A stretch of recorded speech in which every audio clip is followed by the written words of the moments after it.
Hello SLS aspirants, welcome to the slide.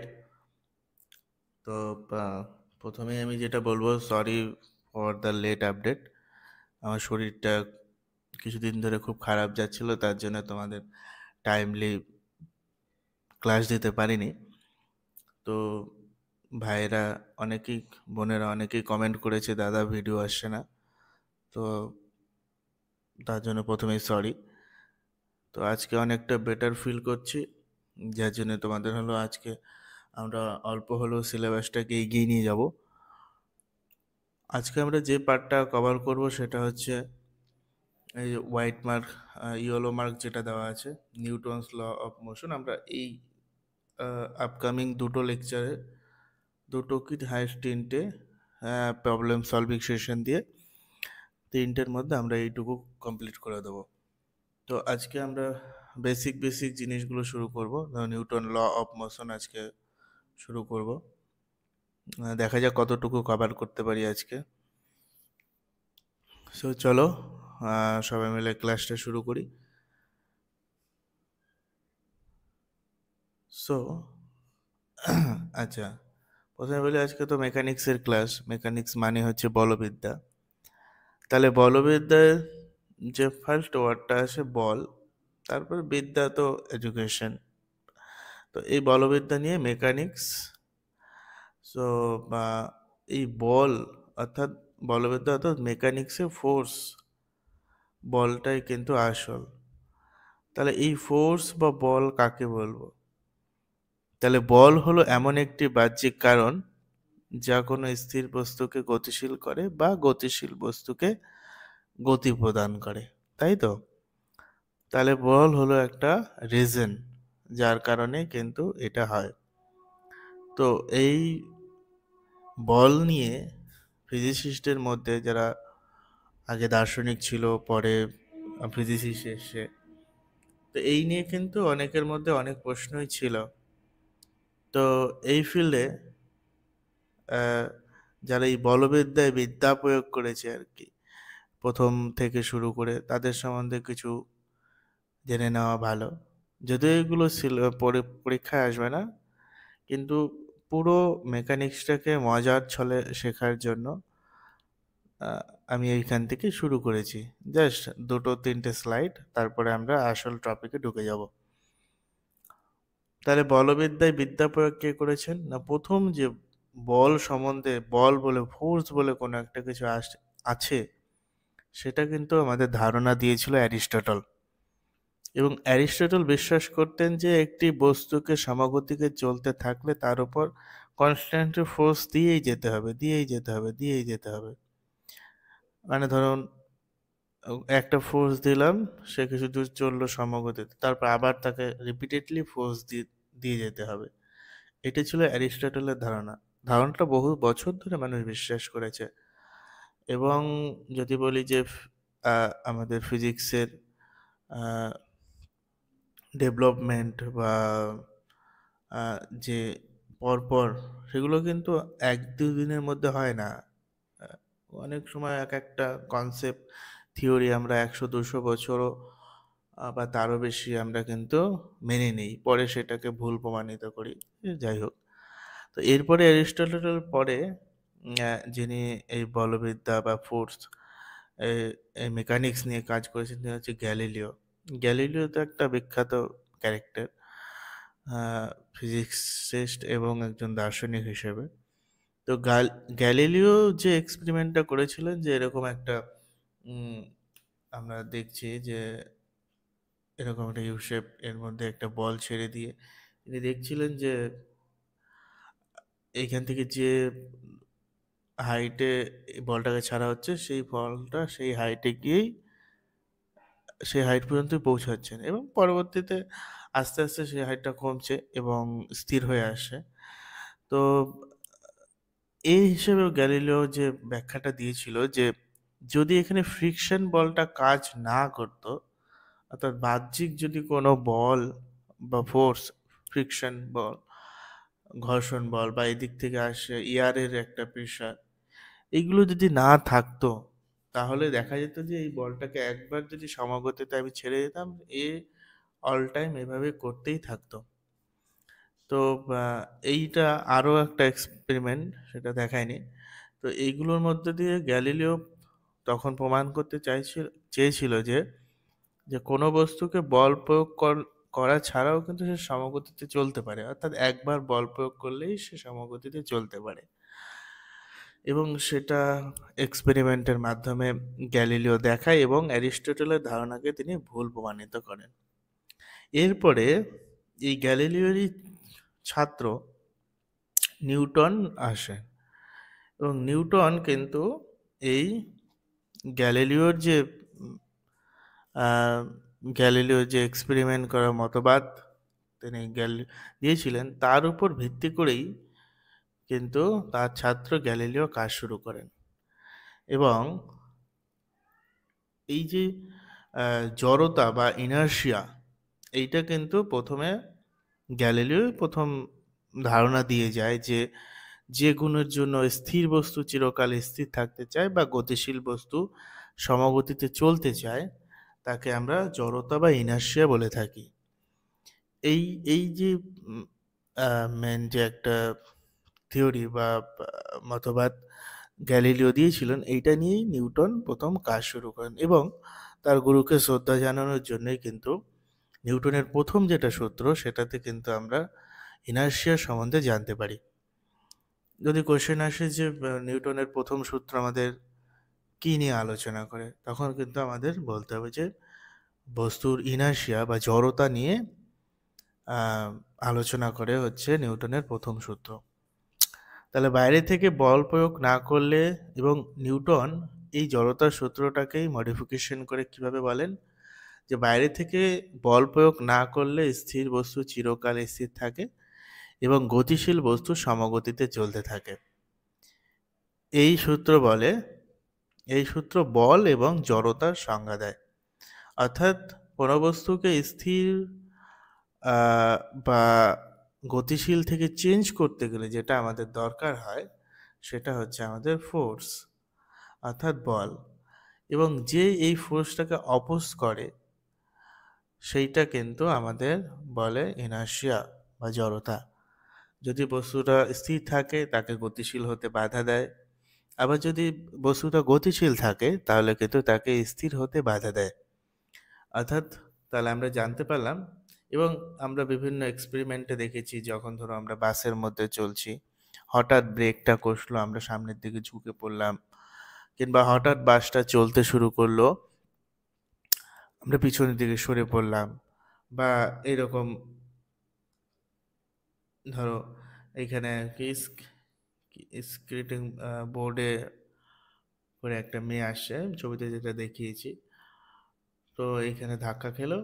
তো এ তৎক্ষণাৎ ধাক্কা খাওয়ার পরে এ স্থির জায়গাতে চলে আসে, রেস্টে। কিন্তু এ আমাদের বডি, যেহেতু বডিটা গ্রাউন্ডের সঙ্গে টাচে ছিল না, সেহেতু কি এর মোশনটাকে ধরে রাখার জন্য ছিটকে পড়ে যাবে। যাই হোক, এরকমই আরো অনেক ধরনের ঘটনা আমরা দেখতে পাই, যেগুলো আমরা কি নিউটনের প্রথম সূত্র থেকে ব্যাখ্যা করতে পারি।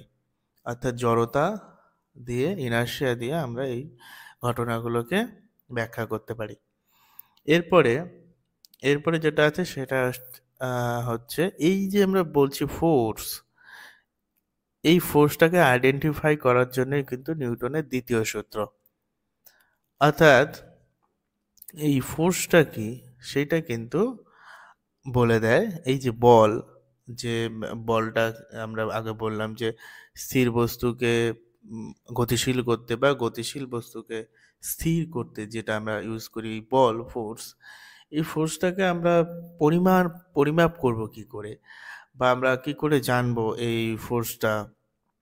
সো এইটা কিন্তু আমাদের বলে দেয় নিউটনের দ্বিতীয় সূত্র। কি বলে না, বস্তুর ভরবেগের পরিবর্তনের হার বস্তুর উপর প্রযুক্ত বলের সমানুপাতিক, এবং বল যেদিকে ক্রিয়া করে ভরবেগের পরিবর্তন সেদিকেই ঘটে। এটি বলের পরিমাপক সূত্র। তাহলে নিউটনের দ্বিতীয় সূত্র আমাদের কি দেয়? নিউটনের দ্বিতীয় সূত্র আমাদের দেয় যে আমরা যে একটা ফোর্স অ্যাপ্লাই করছি, সেই ফোর্সটাকে কিভাবে মেজারমেন্ট করব, সেইটা কিন্তু আমাদের নিউটনের দ্বিতীয় সূত্র দেয়। এবং নিউটন দ্বিতীয় সূত্র কি বলে না, ভরবেগের পরিবর্তনের হার। আচ্ছা, ভরবেগ কি? ভর এবং বেগ, কোনো একটা বস্তুর ভর যদি এম হয় এবং তার সঙ্গে যদি তার বেগটাকে আমরা যদি ভি ধরি, তাহলে এই যে ভর ইন্টু বেগ যেটা আমি পাই, সেটা আমি পাই, তাকে আমরা বলি ভরবেগ। আমরা পরে আসবো, ভরবেগ নিয়েও আলোচনা করব। তো এই ভর এবং বেগের আর এবং এর পরিবর্তনের হার, আমরা যদি ডেরিভেশন যেহেতু জানি আমরা, তাহলে কোনো কিছু যদি আমরা স্মল চেঞ্জেস করি, তাহলে সেটাকে আমরা বলবো পরিবর্তনের হার। এবং এইখানে ধরো পরিবর্তনের হার বলতে সময়ের সঙ্গে পরিবর্তনের হার। তাহলে স্মল চেঞ্জেস অফ পি, অর্থাৎ ভরবেগ এমভি, এবং with respect to T, small T, অর্থাৎ ডিটি সময়, একটা ছোট্ট একটা সময়ের মধ্যে যে আহ, আহ, ভরবেগটার পরিবর্তন হয়, সেটাকে আমরা বলি এফ। তাই তো? এবার দেখো,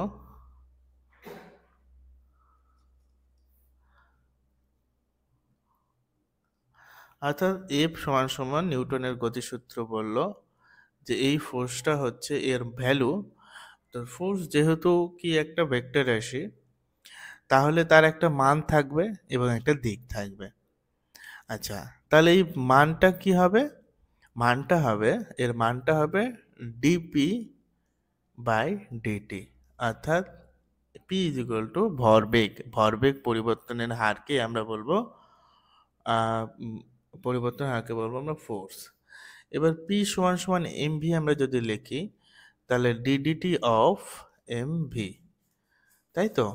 তাহলে এম, যেহেতু এখানে একটা জিনিস কনস্ট্যান্ট ধরে রাখতে হয়, আমরা যে নিউটনের সেকেন্ড ল, সেখানে আমরা ধরে নিই যে মাস কিন্তু কোনো রকম ভাবে পরিবর্তন হচ্ছে না, মাস কিন্তু থাকছে কনস্ট্যান্ট। তাহলে মাস ইজ ইকুয়াল টু কনস্ট্যান্ট। যদি মাসটা সময়ের সঙ্গে সঙ্গে চেঞ্জ হতে থাকে, তখন কিন্তু নিউটনের সেকেন্ড ল ভ্যালিড হবে না। তাহলে M is equal to DV DT. তাই তো? এবার আমরা যদি ডিভি ডিটিকে আমরা কি জানি? ভেলোসিটি পরিবর্তনের হার।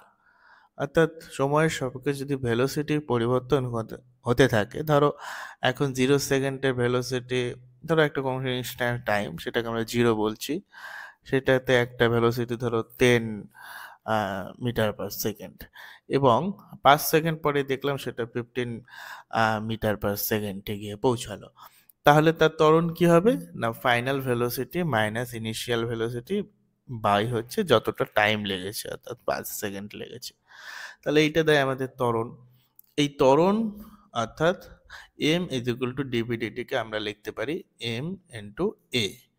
তাহলে এফ ফোর্স যে ভেক্টর, সেটা কিন্তু আমাদের দিল এম ইন্টু এ, অর্থাৎ মাস ইন্টু অ্যাসেলারেশন যদি আমরা মাল্টিপ্লাই করি, তাহলে আমাদের দেবে ফোর্স।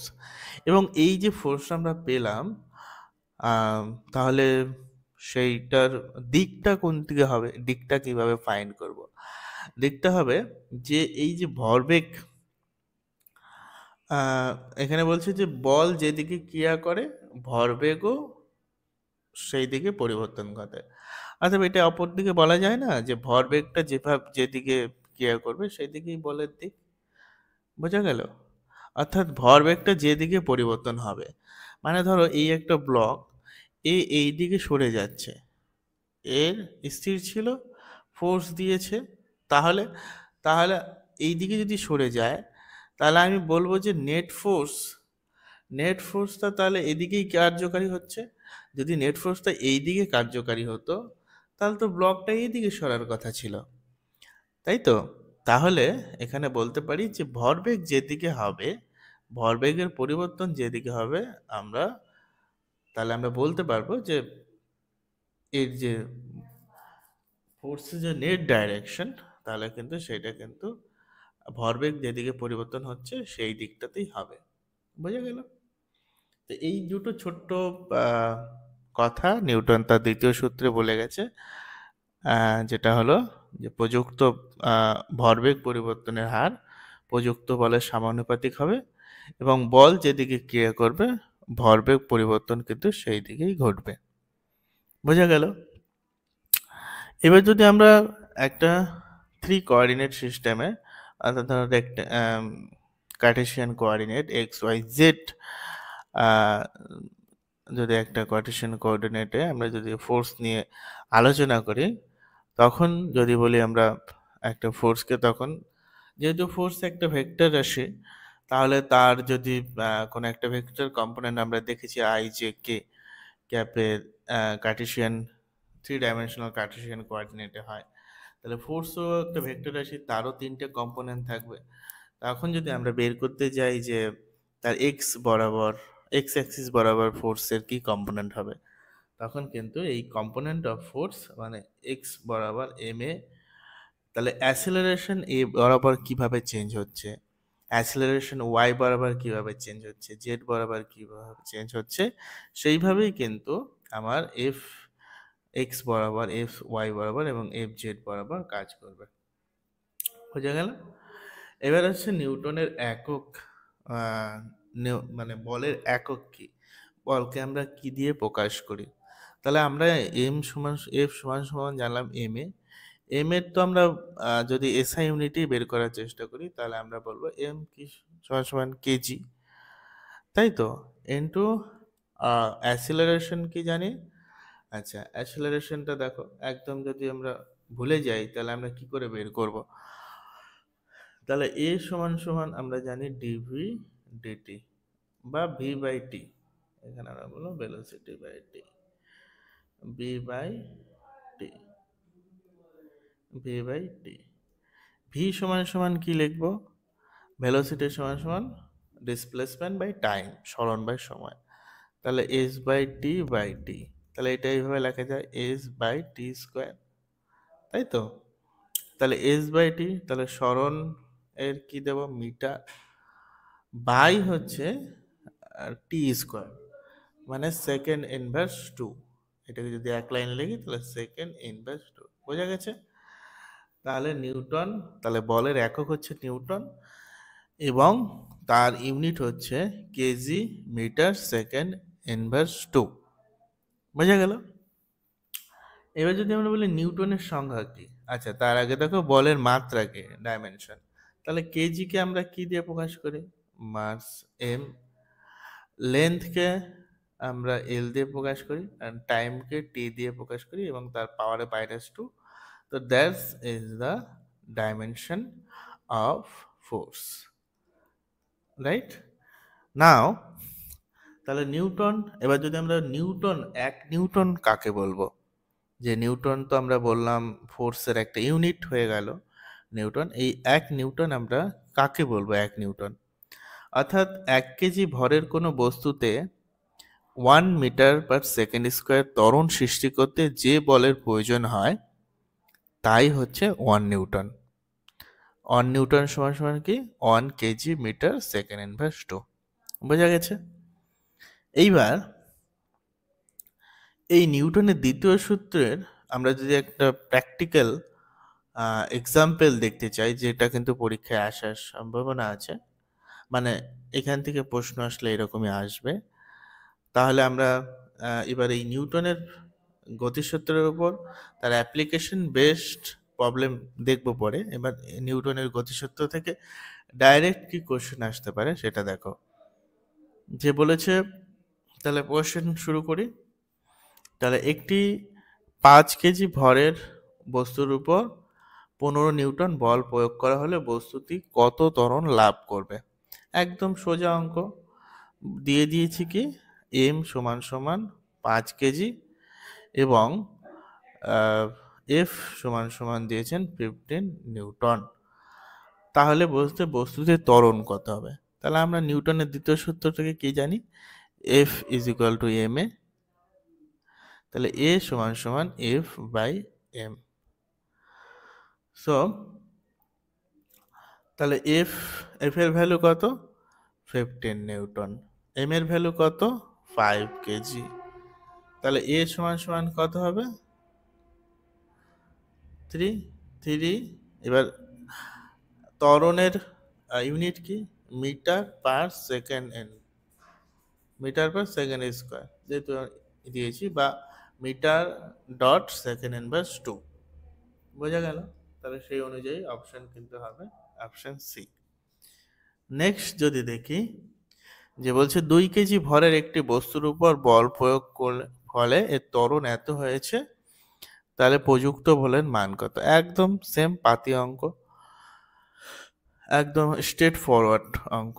যদি এরকম থাকে, থাকতেই পারে, 1 নম্বরের কোশ্চেন তো, এরকম কিন্তু প্রবলেম তোমাদের 60টা কোশ্চেনের মধ্যে একটা কোশ্চেন এরকম হতে পারে, যদি মেকানিক্সের নিউটনস থেকে প্রবলেম আসে। আরো কিছু কঠিন, একটু একটু টাফ লেভেলের অঙ্ক দেখবো এরপরে। তাহলে এইটার আগে অ্যান্সারটা বের করি, এফ সমান সমান এম এ। তাহলে এম সমান সমান কত? 2 কেজি। এ সমান সমান কত? 4। তাহলে 8 আসতে পারে। নেক্সট বলেছে, দেখো এই অঙ্কটা কিন্তু একটু একটু একটু টাফ, মানে একটু দুটো স্টেপে করতে হবে। তো সেক্ষেত্রে এইসব অঙ্ক কিন্তু আসার একটু চান্স থাকে বেশি। যেমন বলছে, একটি 5 কেজি ভরের বস্তুর উপর 10 নিউটন বল প্রয়োগ করা হলো এবং 3 সেকেন্ড পরে বস্তুটির বেগ কত হবে যদি বস্তুটি স্থির অবস্থা থেকে যাত্রা শুরু করে আর কি।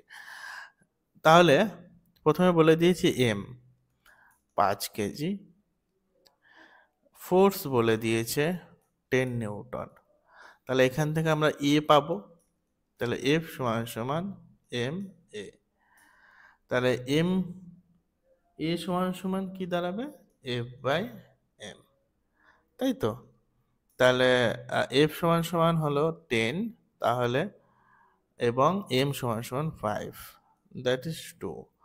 তাহলে এ সমান সমান 2 মিটার পার সেকেন্ড স্কোয়ার, এটা পেয়েছি আমরা এ।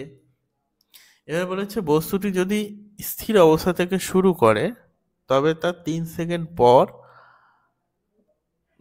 মানে বেগ কত হবে। আমরা স্থির আর গতি চ্যাপ্টারে পড়েছি, ওখানে যে প্রথম যে সূত্রটা ছিল, ভি সমান সমান ইউ প্লাস এটি।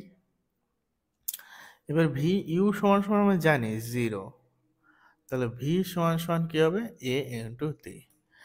এ আমরা ত্বরণ জানি কত? 2 ইন্টু টাইম কত? 3, তাহলে 6 মিটার পার সেকেন্ড। বোঝা গেল? এইরকম টাইপের অঙ্ক কিন্তু আসতে পারে।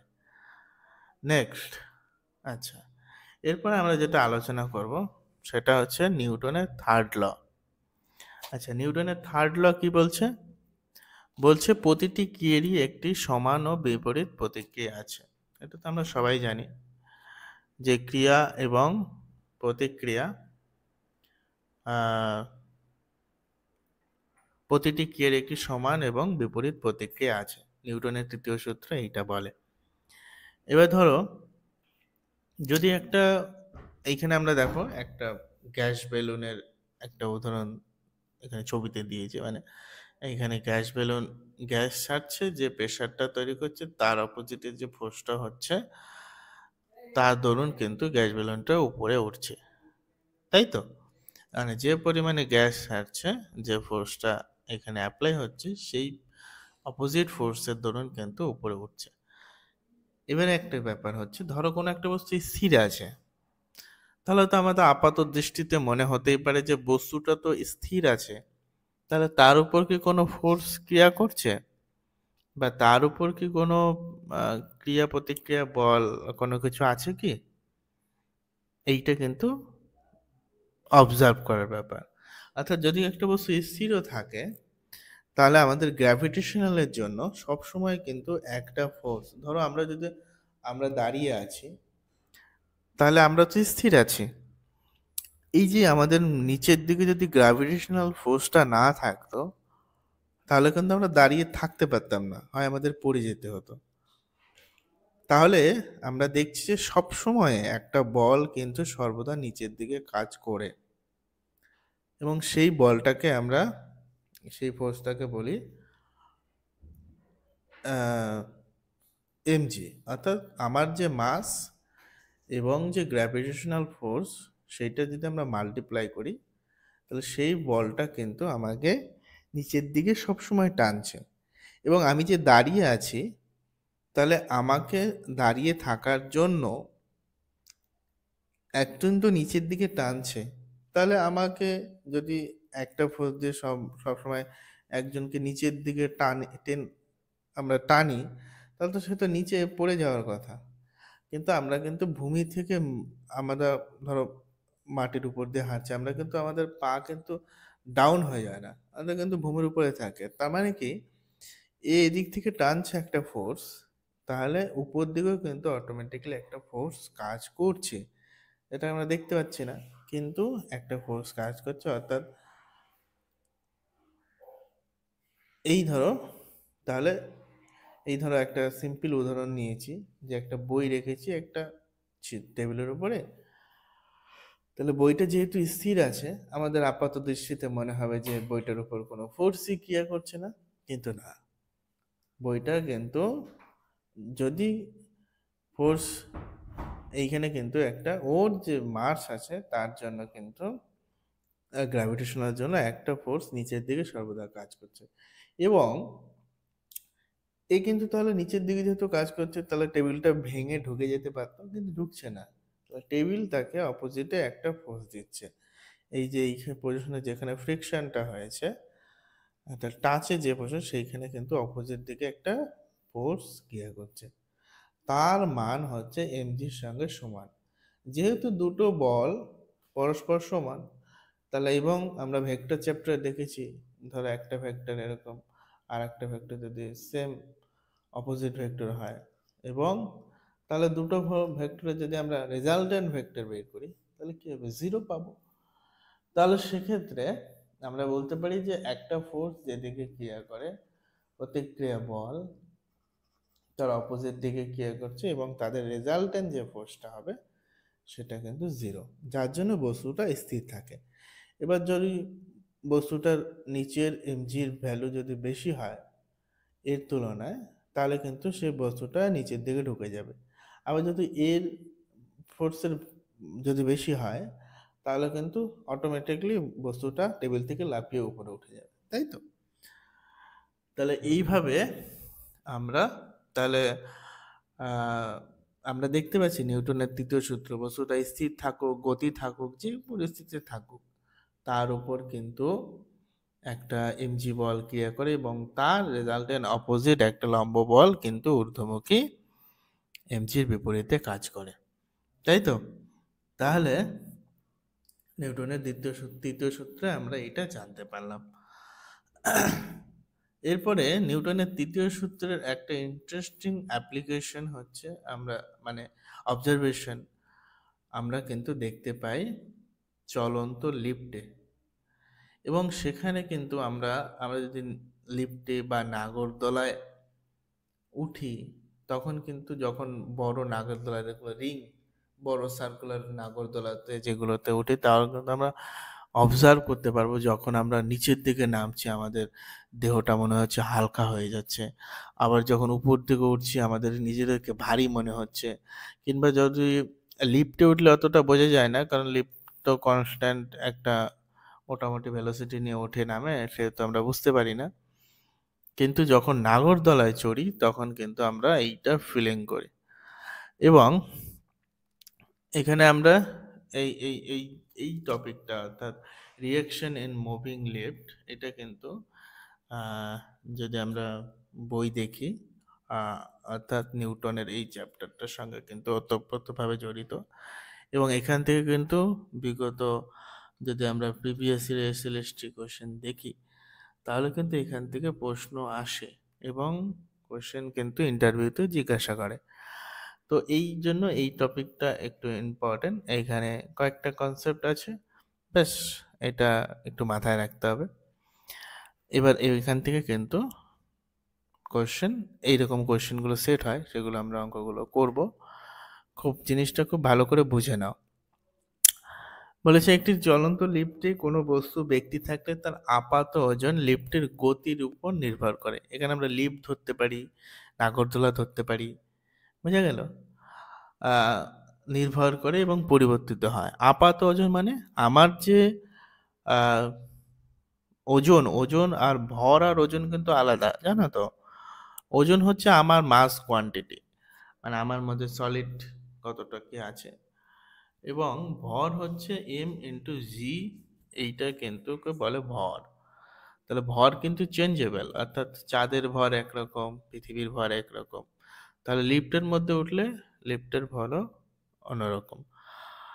আহ, এখানে বলছে আপাত ওজন লিফটের গতির উপর পরিবর্তন করে, পরিবর্তিত হয়। আহ, এখানে না,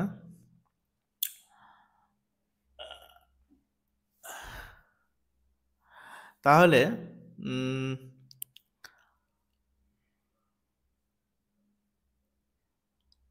হ্যাঁ, লিফটের দ্বারা লিফটের মেঝের দ্বারা বস্তুর উপর প্রযুক্ত লম্ব প্রতিক্রিয়া বলকে আমরা আপাত ওজন হিসেবে ধরা হয়, এবং আহ, আপাত ওজন প্রকৃত ওজন থেকে ভিন্ন হতে পারে, যা লিফটের ত্বরণের উপর নির্ভর করে।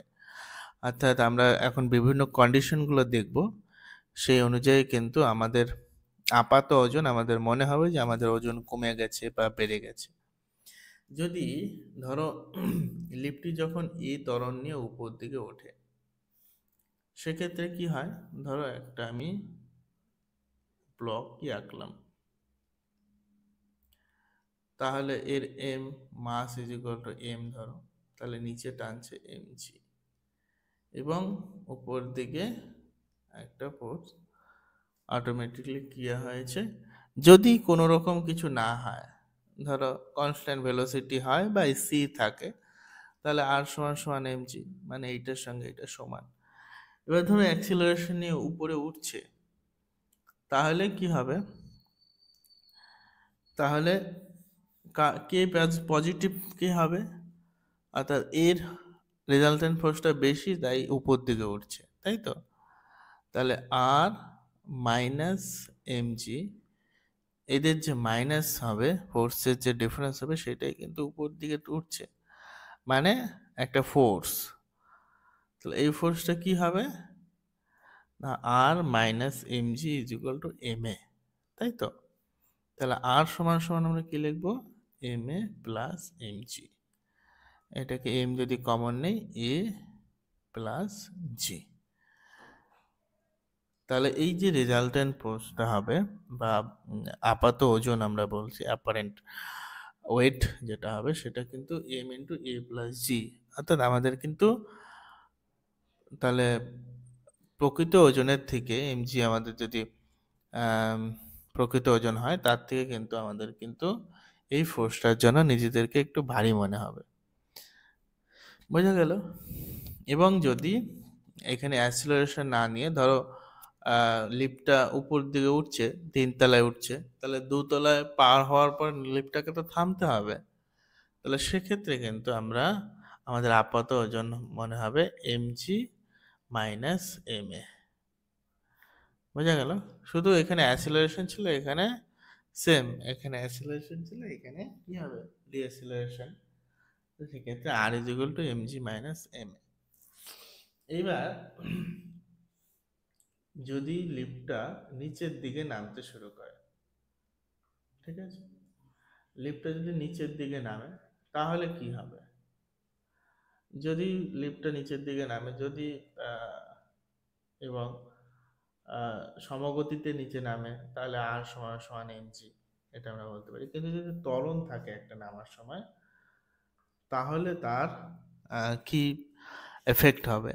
ধরো একটা বল আছে, নিচে টানছে এমজি, অপোজিটলি এখানে একটা আর ক্রিয়েট হয়েছে, এবার নিচে নামছে, মানে এমজি ফোর্সটা বেড়েছে। তাহলে এই এমজি মাইনাস আর করলে যে ফোর্সটা হবে, সেটা হচ্ছে তার দরুন সে নিচে নামছে, তাই তো, is equal to M A. তাহলে আর সমান সমান কি হবে, mg মাইনাস এম এ। বোঝা গেল? তাহলে এইখানে কিন্তু আপাত ওজন কিন্তু কমে যাবে। স্থির বস্তু যদি থাকে, স্থির অবস্থা বা সমবেগে চলাচল করে, তাহলে কিন্তু আর ইকুয়াল টু এমজি। এবার ধরো লিফট যদি মুক্তভাবে পড়ে মানে, যে ধরো আমি উপর থেকে কোনো একটা বস্তুকে যদি ছেড়ে দিই, ধরো একটা কোনো ছাদ থেকে আমি একটা কোনো বস্তুকে ছেড়ে দিই, তাহলে তার মধ্যে যে ত্বরণটা তৈরি হয়, ধরো এখান থেকে জিরো ভ্যালোসিটি দিয়ে আমি ছেড়ে দিলাম, তাহলে যে ত্বরণটা যে নিচে নামবে সেটা হচ্ছে তার গ্র্যাভিটেশনাল যে জি, তার সঙ্গে সমান। জি এর ভ্যালু কত, 9.8 মিটার পার সেকেন্ড স্কোয়ার, বা আমরা অ্যাপ্রক্স এটাকে 10ও কোনো কোনো সময় ধরে নিই, 10 মিটার পার সেকেন্ড স্কোয়ার। তাহলে জি সমান সমান 9.8 metre per second square or 10 metre per second square. বোঝা গেল? তাহলে এই যখন ধরো নিচে নামছে, তাহলে নিচে নামছে মানে কি হবে, তাহলে নিচের যে এমজি তার পাওয়ার বেশি, তাহলে এমজি মাইনাস আর সমান সমান নিচে নামছে মানে যে ফোর্সটা, সেটা হচ্ছে এম এ। তাহলে আর সমান সমান M A minus MG, M A minus, sorry positive আর, তাহলে এদিকে যাবে, এইটা এদিকে আসলো, এটা এদিকে আসলো, তাহলে এটা হবে MG minus M A. So আর সমান সমান এমজি মাইনাস এম এ। এবার এইটা কি আসে না, জি ফোর্সের সমানই আসে। তাহলে আর সমান সমান MG minus MG, that's become zero. তাহলে আর, তাহলে আপাত ওজন কি মনে হবে, আর ইকুয়াল টু জিরো। মানে আমাদের খুব হালকা ওজন, আমাদের ওয়েট কমে গেছে এরকম আমাদের অনুভব করায়, ফিলিংস দেয় যখন আমরা নাগরদোলাতে উপর থেকে নিচেটায় নামি। নাগরদোলাতে বেশ একটা ত্বরণ নিয়ে ঘোরে, বা বেশ একটা ভালো একটা স্পিড নিয়ে ঘোরে, যখন আমরা নিচের দিকে নামি তখন কিন্তু আমাদের এই ফিলিংসটা হয়। বোঝা গেল? তাহলে এইখান থেকে বেশ কিছু 1 নম্বরের কোশ্চেন, মানে আমরা আজকে কিন্তু আমরা টোটালটাই মানে কি দেখলাম, নিউমেরিক্যাল টাইপ প্রবলেমগুলো, শর্ট কোশ্চেনগুলো দেখলাম। এরপরে আমরা দ্বিতীয় এবং তৃতীয় লেকচারটা শেষ করার পরে আমরা কিন্তু এখান থেকে যেগুলো 1 নম্বরের যে অবজেক্টিভ টাইপ যে কোশ্চেনগুলো আসতে পারে, শুধু তো নিউমেরিক্যাল আসবে এরকম কথা নেই, আরও অন্যান্য টাইপের আসতে পারে, তো সেইগুলো আমরা এর পুরো লেকচার শেষে, যেটা শেষ যে লেকচারটা হবে সেটাতে কিন্তু আমরা এটা কভার করব। ঠিক আছে? মোটামুটি এরপরে দুটো ক্লাসে আমরা কমপ্লিট করে দেবো এইটুকু পার্ট। সো নেক্সট এবার আমরা কয়েকটা অঙ্ক করি। আর যদি কোথাও কোনো প্রবলেম থাকে অবশ্যই কিন্তু কমেন্ট করে জানাও, এবং আমাদের হোয়াটসঅ্যাপ চ্যানেল, টেলিগ্রাম চ্যানেলে যুক্ত হতে পারো। তো সেখানেও তোমরা কমেন্ট করে জানাতে পারো। আর ক্লাসগুলো কেমন হচ্ছে, তোমাদেরকে আদৌ উপকারে লাগছে কিনা সেটা অন্তত কমেন্ট করে জানিও।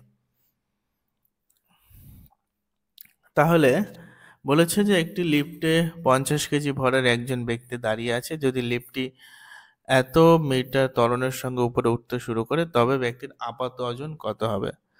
এবার পরীক্ষার সময় আমি গেছি প্রবলেমের ফর্মুলা ভুলে, তাহলে আমাকে তো পট করে বের করে নিতে হবে। তাহলে আমি পট করে যদি বের করতে চাই, তাহলে আমি মনে করলাম এই আমার একটা ব্লক আছে, এর ভর হচ্ছে M50, তাহলে এখানে দেওয়া হচ্ছে mg, এর অপোজিটে একটা আর। তাহলে যদি উপরে উঠতে শুরু করে, মানে আর এর ফোর্স বেশি, তার জন্য mg থেকে আর এর ফোর্স বেশি হয়েছে, তার জন্য সে উপরে উঠেছে। এবং উঠেছে কত? ত্বরণ A is equal to 2 metre per second ত্বরণ নিয়ে উঠেছে। তাহলে আমি বলতে পারবো যে R positive, R minus M G is equal to F is equal to M A. So এখানে এফ, তাহলে এইটাকে আমরা পরবর্তীতে লিখতে পারি R M G is equal to M A, তাই তো? তাহলে আর সমান সমান এম, এটাকে এই পাশে নিয়ে কমন নিলে পরে এ প্লাস জি, এইটাই আমার চাই। তাহলে এম ইজ ইকুয়াল টু 50, এ সমান সমান কত? 2 মিটার পার সেকেন্ড স্কোয়ারে উঠছে, প্লাস জি এর হচ্ছে, আমরা কিছু দেওয়া নেই মানে ধরে নিলাম 10। যেখানে অপশনগুলোতে দেখলে বোঝা যাবে যে 10-এরই মাল্টিপ্লাই হবে, যার জন্য 0 আসে শেষে। তো 50 ইন্টু 12, তাহলে 5 12 60, 600 নিউটন ফোর্স কিন্তু আমার কাজ করছে। বোঝা গেল? তাহলে অপশন খ এখানে 600 নিউটন, তাহলে এইটা কিন্তু আমার হচ্ছে রাইট অ্যান্সার। এরপরে বলছে একটি লিফট এত ভরে দাঁড়িয়ে আছে, লিফটটি নিচের দিকে নামতে শুরু করেছে, তবে ব্যক্তির আপাত ওজন কত হবে? তাহলে নিচের দিকে নামতে শুরু করছে মানে আমার এমজির ভ্যালু কি হবে? পজিটিভ হবে, মানে বেশি হবে তুলনামূলকভাবে আর এর থেকে। এবং কি আরে নামছে? সেটা হচ্ছে এ সমান সমান 3। তাহলে কি হবে? এমজি মাইনাস আর সমান সমান এম এ, তাই তো? তাহলে আর সমান সমান এমজি মাইনাস এম এ, তাহলে এম সমান সমান জি মাইনাস এ। এম এর ভ্যালু কত? 70, জি এর ভ্যালু কত? 10, এবং এখানে ধরো 3। তাহলে 7 × 7 490 নিউটন আছে তো? খ, একদম সিম্পল অঙ্ক। এবার বলেছে একটি লিফটে 60 কেজি ভরের একজন ব্যক্তি দাঁড়িয়ে আছে, যদি লিফটটি 4 মিটার পার সেকেন্ড বেগে স্থির বেগে উপর দিকে চলতে থাকে, তবে ব্যক্তির আপাত ওজন কত হবে? বলেছে স্থির বেগে, তাহলে স্থির বেগে যদি চলে বা সমবেগে যদি চলে, তাহলে কিন্তু আমরা বলবো আর সমান সমান এম জি। তাহলে এম কত? 50, সরি এম সমান সমান 60 দেওয়া আছে, 60 ইন্টু 4। ও, উপর দিকে উঠে, সরি আমি এটা ভুলে গেছি, এখানে 4 কেন লিখলাম?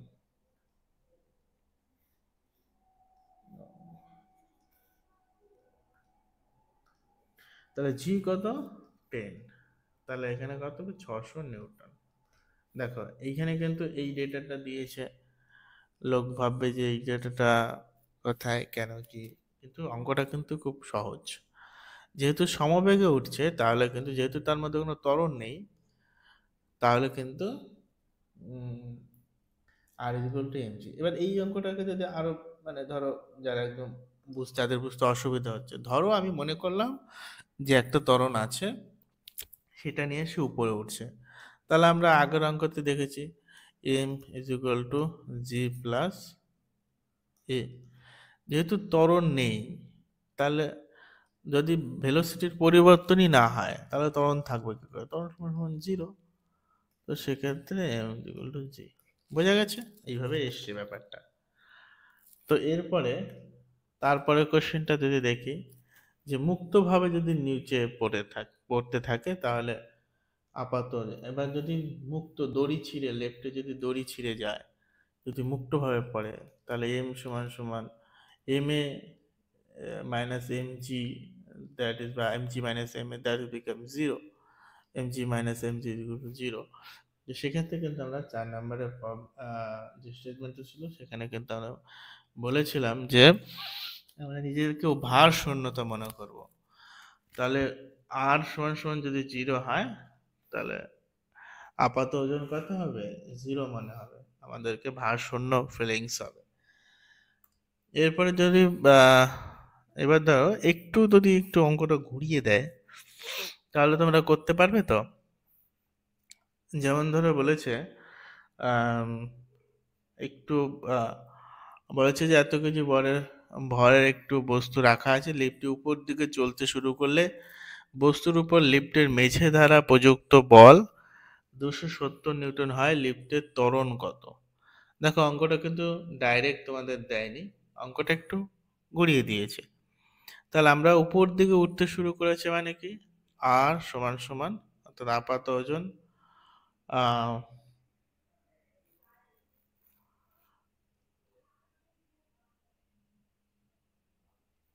আচ্ছা, তাহলে বলেছে লিফটে আছে, লিফটের মধ্যে দাঁড়িয়ে আছে একটা মানুষ, তার হচ্ছে, সরি মানুষ না, একটা বস্তু রাখা আছে, সরি, যাই হোক, ধরো এটা লিফটের মধ্যেই আছে এবং এইটা একটা বস্তু রাখা আছে।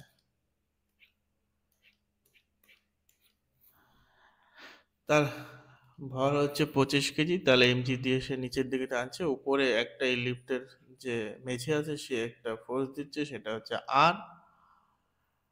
সেই প্রযুক্ত প্রতিক্রিয়া বল বলছে লিফটের বস্তুর উপর লিফটের মেঝে দ্বারা প্রযুক্ত বল আর সমান সমান উপর দিকে যেহেতু উঠছে একটা ত্বরণ নিয়ে, আমরা সেই ত্বরণটাকে ফাইন্ড করব।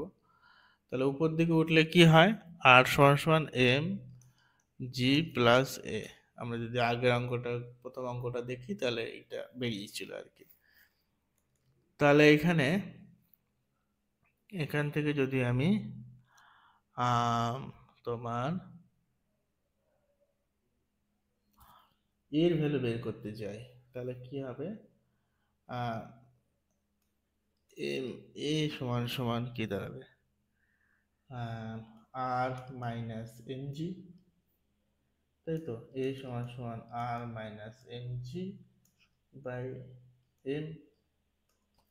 এর আর উপযুক্ত 270 মাইনাস এম জি, অর্থাৎ ধরো এখানে জি সমান সমান 10 বলে দিয়েছে, তাহলে 25 × 10 250 বাই হচ্ছে 25, তাই তো। তাহলে 270 - 50, উপরে পড়ে থাকলো 20/25, তাহলে 4 5, 4/5 = 4.08, 40, তাহলে 0.8 metre per second inverse, metre into second inverse বা মিটার পার সেকেন্ড স্কোয়ার। তাহলে বোঝা গেল, এইরকম টাইপের একটু কোশ্চেন তোমাদের থাকতে পারে। এবার সেম আবার একটা অঙ্ক চলে এসছে, তো এইটা তোমাদের হোমওয়ার্ক থাকলো, একই অঙ্ক। এরপর দেখা যায় একটি বলেছে একটি 10 কেজি ভরের বস্তু খাড়া উপরের দিকে এত মিটার ত্বরণে ওঠানো হলো, দড়ির টান কত। তাহলে ধরো এই অঙ্কটা লিফটের অঙ্কটার মতোই, দড়ির টান ও দড়ির টেনশন দিয়েও যদিও প্রবলেম থাকে, তাহলে সেম কনসেপ্টটা কিন্তু সেম। তোমাকে কিভাবে ভাবতে হবে না, একটা 10 কেজি ভর আছে, 10 কেজি, তাহলে নিচের দিকে কাজ করছে MG is equal two, MG কাজ করছে, উপর দিকে একটা করসপন্ডিং আর বা এন যাই হোক লম্ব বল কাজ করছে। এবার বলছে যে খাড়া, কোনো অ্যাঙ্গেল নেই কিন্তু, 2 মিটার সেকেন্ড ত্বরণে, অর্থাৎ F is equal to M A, এই এর ভ্যালু হচ্ছে 2 মিটার পার সেকেন্ড স্কয়ার। এর এম তো জানোই 10 কেজি, এর উপরই তো কাজ করছে। তাহলে এখানে পজিটিভ কে হবে, আর হবে পজিটিভ, তাহলে আর মাইনাস এমজি, যেটা নিচের দিকে বলটা কাজ করছে সেটাকে যদি আমি মাইনাস করি, তাহলে যে বলটা পড়ে থাকলো সেটার দরুনই উপর দিকে উঠছে, অর্থাৎ সেই বলটা হচ্ছে এম এ, তাহলে এম ইন্টু এ। তাহলে যদি আমি এই আর, অর্থাৎ ওভারঅল, ওভারঅল আরটাই হচ্ছে তোমার কি, দড়ির টান, তাহলে R is equal to M A plus M G. তাহলে কত দাঁড়াবে, এম সমান সমান 10 এ সমান সমান কত, 2, প্লাস হচ্ছে 10 × 9.8, তাহলে 10 × 2 20, প্লাস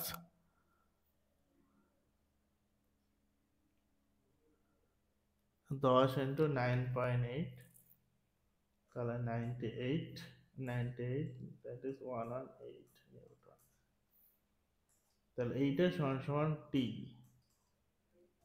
80 সমান সমান আর সমান সমান এত, এই বলটা দিয়ে কিন্তু উপর দিকে টানছে। সেম, বোঝা গেল? কনফিউশন থাকলে কমেন্টে জানাও, হ্যাঁ, যে দাদা এটা বুঝতে পারিনি, বা আমাদের হোয়াটসঅ্যাপ চ্যানেলে যুক্ত হও, হয়ে কোশ্চেন করো। আচ্ছা, আজকের মতো ক্লাসটা এখানে রাখি, প্রায় ঘন্টা খানেকের কাছাকাছি হয়ে গেছে ক্লাসটা বোধহয়। এর পরের দিন আমরা যেটা করব, যেটা দিয়ে শুরু করব, সেটা হচ্ছে তোমার ইম্পালস। আমরা যদি আজকে সিলেবাসটা দেখি, তাহলে যেটা সিলেবাস, যেটা আমাদের টার্গেট আছে এই দুটো লেকচারে শেষ করা, যদি আমরা তাহলে আমরা নিউটন অফ মোশন জেনেছি, ইনার্শিয়া জড়তা কাকে বলে জেনেছি, নিউটন অফ ফোর্স কাকে বলে জেনেছি। এরপরের দিন আমরা impulse, impulsive force, conservation of linear momentum, elastic collision of, এইটা এই পর্যন্ত জানবো। তারপরের দিন আমরা ফ্রিকশন নিয়ে একটু কথা বলবো এবং প্রবলেম সলভ করবো। মোটামুটি 3টে লেকচারে এইটা আমি কমপ্লিট করব।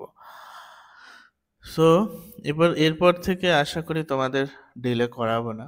আমি আবারও তোমাদের সরি বলছি, কারণ আজকে আমার অনেক দিন পর আমি আপডেট দিয়েছি, যেহেতু সামনে এত বড় একটা পরীক্ষা, এত বড় একটা সুযোগ আমাদের সবার মধ্যে রয়েছে, তো সেটাকে কাজে লাগানোর জন্য আমরাও তোমাদেরকে হেল্প করার জন্য ওতপ্রোতভাবে চেষ্টা চালাচ্ছি। তো যাই হোক, শরীরের উপর তো কারো হাত নেই, ইচ্ছে থাকলেও সমস্ত কিছু সব সময় হয়ে ওঠে না। তো যদি অনেকের হয়তো রাগ অভিমান হতে পারে, তো তার জন্য আমরা সরি বলছি।